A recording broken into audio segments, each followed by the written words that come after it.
തദ്ദേശ വോട്ടർ പട്ടികയിൽ പുതുതായി സവിശേഷ നമ്പർ കൊണ്ടുവന്നതിൽ ദുരൂഹതയുണ്ടെന്ന് കോൺഗ്രസ്. സവിശേഷ നമ്പർ സംസ്ഥാന തെരഞ്ഞെടുപ്പ് കമ്മീഷൻ അവതരിപ്പിച്ചത് രാഷ്ട്രീയ പാർട്ടികളോട് കൂടിയാലോചന നടത്താതെയാണ്. ഇരട്ട വോട്ടുള്ളവർക്ക് വ്യത്യസ്ത സവിശേഷ നമ്പർ ഉള്ളതിന്റെ തെളിവുകളും കോൺഗ്രസ് പുറത്തുവിട്ടു.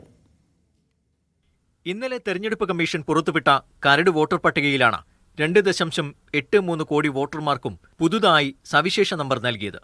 ഇതിൽ ദുരൂഹത ഉണ്ടെന്നാണ് കോൺഗ്രസ് ആരോപണം. ഒരു വോട്ടർക്ക് വ്യത്യസ്ത സവിശേഷ നമ്പറുള്ള നിരവധി ഉദാഹരണങ്ങളുണ്ടെന്നും കോൺഗ്രസ് ആരോപിക്കുന്നു. ഒരു രാഷ്ട്രീയ പാർട്ടിയോടും ഈ SEC എന്ന് പറഞ്ഞൊരു നമ്പർ എന്നൊരു പുതിയ ഒരു വലിയ മാറ്റമുണ്ടെന്നുള്ളത് ഡിസ്കസ് ചെയ്തിട്ടില്ല. ഡിസ്കസ് ചെയ്യാതെ സ്റ്റേറ്റ് ഇലക്ഷൻ കമ്മീഷൻ ഒറ്റയ്ക്കെടുത്ത ഒരു തീരുമാനത്തിന് പ്രകാരം പുതിയൊരു SEC നമ്പർ വരുമ്പോൾ voter number, voter ID card ഈ പിൻവാതിലിലൂടെ റെഗുലറൈസ് ചെയ്യപ്പെടുകയാണ്. തിരുവനന്തപുരം കോർപ്പറേഷനിൽ പ്രാഥമികമായി നടത്തിയ പരിശോധനയിൽ 400ഓളം ഇരട്ട വോട്ടുകൾ കണ്ടെത്തിയതായും ശബരിനാഥൻ പറഞ്ഞു. ഒരു ചെറിയ വർക്ക് നടത്തിയപ്പോൾ കോർപ്പറേഷനിലെ ഒരു 5-6 വാർഡ് നോക്കിയപ്പോൾ തന്നെ 10-200 എക്സാമ്പിളുകൾ 400 വോട്ടാണ് കണ്ടുപിടിച്ചിരിക്കുകയാണ്.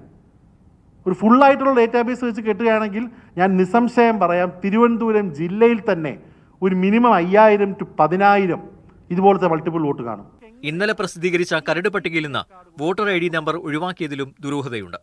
സവിശേഷ നമ്പർ ഉപയോഗിച്ച് മാത്രം രാഷ്ട്രീയ പാർട്ടികൾക്ക് എങ്ങനെ വോട്ടർ പട്ടിക പരിശോധിക്കാനാകുമെന്നും കോൺഗ്രസ് ചോദിക്കുന്നു.